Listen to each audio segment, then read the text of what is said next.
취준생들이 제게 자주 묻는 질문 100가지. 오늘 53번째 시간입니다. 한번 질문 한번 읽어볼게요. 1년 넘게 안 팔리는 자동차는 문제가 있다고 하던데 저 같은 은둔형 생활 때문에 공백기가 있는 사람은 어떻게 면접을 준비해야 할까요? 자, 저는 이제 이와 같은 질문 때문에 스펙이란 말을 좋아하지 않는데, 그러니까 이런 질문 때문에요. 여러분들도 알다시피 이제 스페시피케이션, 이제 뭐 컴퓨터나 자동차, 기계와 같은 이제 사양에 해당하는 말이잖아요. 스펙이. 우리는 언젠가부터 우리의 역량을 말할 때 스펙이란 용어를 이제 쓰게 된 것 같은데, 그래서인지 몰라도 저는 정말 이런 식으로 자기 스스로를 기계와 비슷하다는 관점으로 자신을 바라보는 취준생분들이 많은 것 같아서 이제 안타까움을 느낄 때가 있어요. 물론 질문에 대한 답변은 아니지만 저는 이 강의를 보시는 분들만큼은 스스로를 이제 뭐 자동차와 같은 기계와 관점으로 이제 보지 말라고 말씀드리고 싶은데, 제가 무슨 말을 하고 싶냐면요, 1년 넘게 안 팔린 자동차는 뭔가 문제가 있을 거다라고 합리적으로 추론할 수 있어요. 근데 1년 넘게 취업을 못하고 취직을 못하고 사회에 못 나가고 있는 분들 이제 있을 수 있잖아요. 이런 분들께서는 문제가 있을 수도 있지만 문제가 없는 경우, 오히려 1년 넘게 안 팔렸기 때문에 더 다행인 경우도 분명히 있거든요. 제가 이제 지금 공백기에 대한 질문이잖아요. 지금 공백기에 대해서 질문 주셨는데, 공백기에 대해서 질문 주셨는데, 제가 8강에서 공백기를 어떻게 정리할지에 대한 강의를 진행했어요. 8강에서 제가 말씀드린 것 중에 가장 이제 중요한 내용 중에 하나는 뭐냐면요, 여러분들의 경력에 공백기가 있다면 이건 흠이 아니라 오히려 장점이 될 수도 있다라고 말씀을 드렸었어요. 왜냐하면 아무런 생각 없이 그냥 남들이 모두 공백기가 있으니까 억지로 공백기를 만들지 않기 위해서 막 졸업유예도 하고 억지로 스펙을 쌓고 이런 분들보다는 자신이 이 길을 걸어가는 게 맞을지 안 맞을지 의문을 제기하고 지속 가능하지 않겠구나라고 생각해서 잠시 쉬었다 가신 분들을 선택할 가능성이 높습니다. 그래서 특히 이런 질문, 이제 이런 질문을 하시는 분들과 같이 은둔형 생활 때문에 공백기가 있는 분은 면접을 준비하시기 전에 이제 면접을 지금 고민하실 때가 아니에요. 이런 분들은 자소서 작성할 때부터 먼저 고민을 하셔야 되는 거예요. 이건 8강에서 제가 말씀드렸습니다. 자기소개서 작성할 때부터 여러분들이 왜 은둔 생활을 하게 되셨는지를 스스로에게 물어보셔야 해요. 자, 그래서 제가 여쭤볼게요. 여러분들은 도대체 왜 공백기, 은둔형 생활을 왜 시작하게 되신 거예요? 물론 제가 이렇게 물어보는 게 여러분들 불쾌하실 수 있어요. 왜냐면 은둔형 생활을 시작하게 된 경위를 돌이켜보는 게 어떤 분들께서는 취업에 지속적으로 실패하는 것보다 훨씬 더 힘드실 가능성이 있거든요. 그래서 물론 제가 100% 이해할 수 없겠지만 여러분들은 지금 고통스럽더라도 은둔형 생활을 시작하게 된 경위를 묻는 것부터가 사실 면접을 준비하는 것이고 자기소개서를 준비하는 것이고 이 취업이란 걸 떠나서 여러분 스스로를 이해하시는 가장 중요한 일이라고 저는 생각을 합니다. 왜냐하면 여러분들, 이건 저주가 아니라 제가 실제 경험한 건데요, 지금이 아니면 지금 이런 질문을 내 공백기나 은둔 생활을 시작하게 된 경위를 묻지 않는다면, 내가 왜 이걸 시작했지? 묻지 않으신다면 나중에 흘러가지고 저처럼 30살 넘어가지고 30살 넘어서 막 3년 이상 공백기를 가지게 되실 수 있어요. 이거 제가 뒤에서 말씀드리고, 왜 애초에 공백기를 왜 뽑고 싶지 않냐, 당신이 아무것도 안 하지 않았을까봐가 아니라 아무 생각 없이 공백기를 가졌을까봐 걱정이 돼서 물어보는 거예요. 채용 담당자들은. 그런 분들 많으실 거예요. 팀장님, 저는 아무런 생각 없이 공백기를 가졌어요.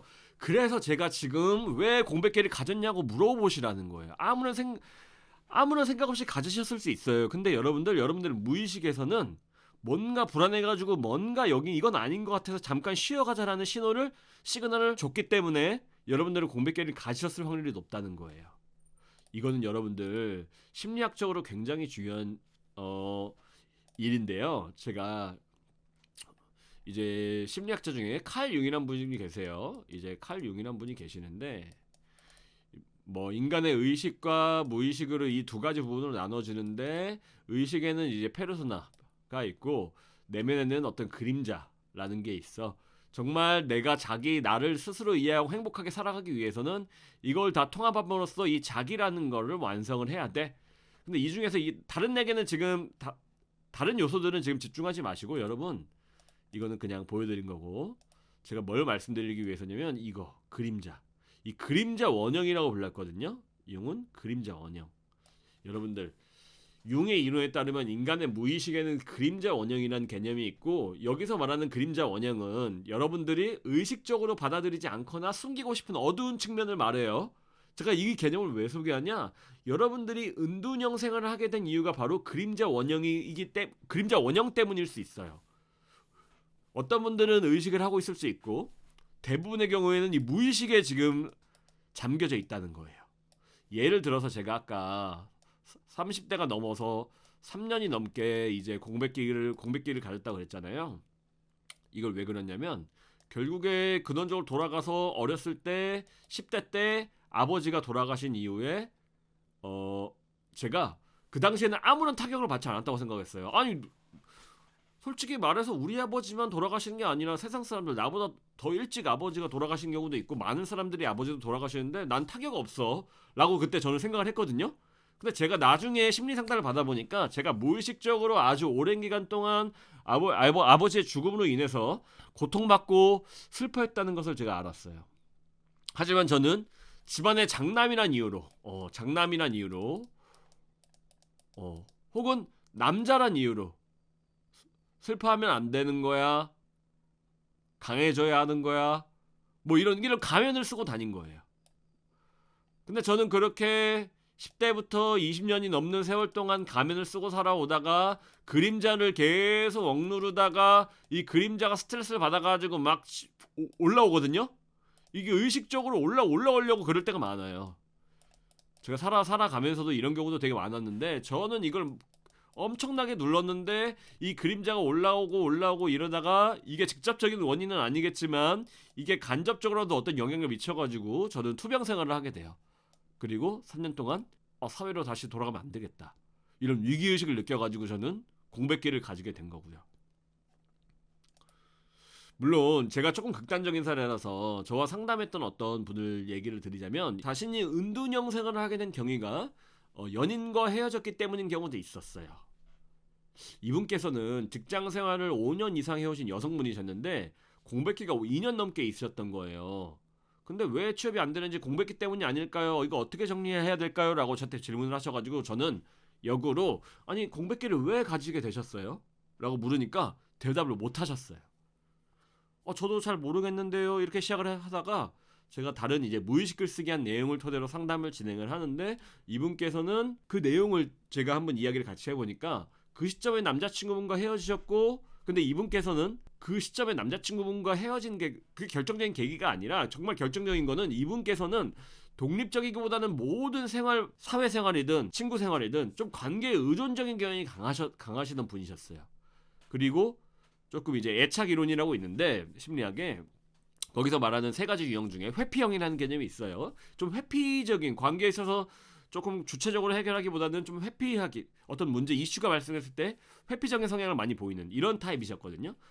그래서 저는 그 사건이 남자친구분과 헤어진 사건을 좀 이제 그냥 남들과 비슷하게 남들도 사랑을 하다가 헤어지고 이런 게 되게 많이 일어나잖아요. 현실 세계에서 여러분들도 그런 사건이 많이 있으셨을 테고 근데 어떤 분들께서는 이렇게 감정적으로 훨씬 더 깊은 의미를 지니고 있을 수 있다라고 제가 말씀드렸어요. 그러니까 그 사건이 이별이라는 사건이 외부로 보이는 것보다 훨씬 더 큰 사건이었을 수 있다는 거죠. 그 이후로 2년 동안 공백기를 가지시면서 스스로의 감정을 좀 풀어낼, 해소할 이런 시간이 필요하셨을 가능성이 있다는 거죠. 그래서 이걸 깨달은 이후에 이분께서는 나중에 정서적으로 훨씬 더 독립적이고 건강한 방식으로 관계를 맺는 방법을 모색해 가고 있다고 이제 말씀을 하셨는데 지금 제가 말씀드리고 싶은 건 뭐냐면요 여러분들께서 사회적으로 불합리한 시선을 받고 커리어의 마이너스가 될 수 있음에도 공백기를 가지게 된 어떤 모종의 이유가 있을 거예요. 이것을 그림자든 뭐 트라우마든 PTS든 뭐라고 부르든 이번 기회에 이걸 정리를 꼭 해보시라는 거예요. 그 방법이 바로 면접을 준비하는 방법이고 그 방법이 바로 취업을 준비하는 근본적인 방법이에요. 여러분 이거는 제가 이 심리학 관련된 모델도 이거 가지고 온 것만큼 정말 정말 여러분들의 인생에서 커리어뿐만 아니라 여러분들의 인생 전체에 있어서 굉장히 중요한 의미를 가지고 있는 질문입니다. 내용입니다. 그래서 단순히 면접을 준비하는 것도 중요합니다. 여러분들 면접도 준비하는 것도 중요한데 지금 여러분들 이 공백기 때문에 너무 스트레스 받아요. 그럼 이번 기회에 지금 마침 이번 기회에 이 공백기 은둔생활 이 하게 된 계기가 무엇인지 이걸 좀 정리를 하시길 바래요. 그래서 제가 이게 내용이 너무나 중요해가지고 똑같이 이제 관련 칼럼들을 제가 가지고 왔으니까요. 칼럼들 참조해 보시면서 여러분들의 공백기를 은둔형 생활을 어떻게 마주할 수 있을지를 잘 고민해 보시길 바라겠습니다. 궁금하신 내용 있으시면 편하게 이쪽으로 질문 주세요. 연락 기다리겠습니다. 감사합니다.